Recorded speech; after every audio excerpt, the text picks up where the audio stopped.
Nicola, what's the next step? So my position now is it came out into the papers obviously, but I knew it was coming out, and I had to make the two most difficult calls of my life to my niece and my nephew, because it was all being dragged back up again what happened to my brother-in-law, which had absolutely nothing to do with me. It was my evil bitch of a thing that I have nothing to do with no more. So I had to make the kids aware of what was coming back out into the newspapers again. So the newspapers has not hurt me. They have hurt my niece and my nephew. And just to give the context of this, your sister murdered your brother-in-law years ago. Yeah. And obviously your nieces and nephews, and even just thinking about this, it's quite upsetting.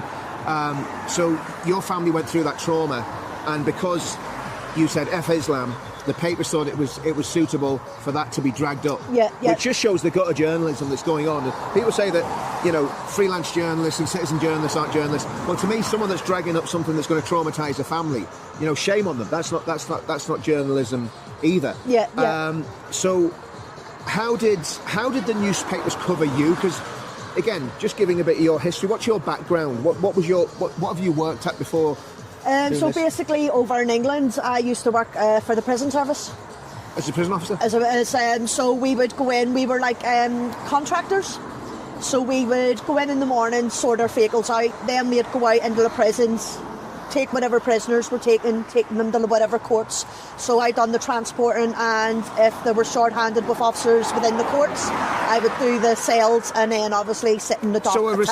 So basically a very responsible job. Well, working for the Home Office. For the Home Office, a very responsible job. You weren't sacked. You just left the job and came back home.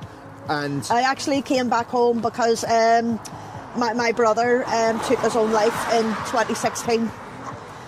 So my brother took his life in 2016, and I think what happened back with my brother, because they were like brothers, and Paul was like a brother to me, and I think that was a play to do with my brother taking his life as well. So then we decided, my mum and that, because they moved over to England, so there was myself, my mum, my dad, and then I had my baby girl over there.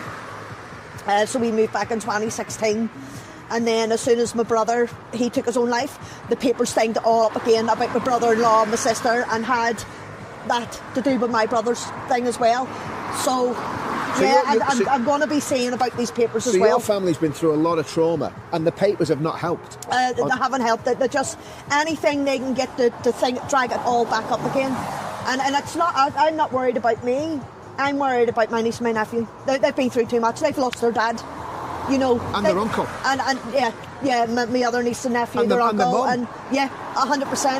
And these newspapers, any opportunity. So because they couldn't get any dirt on me, there was nothing for them to get on me, the way they're doing with the rest of the patriots.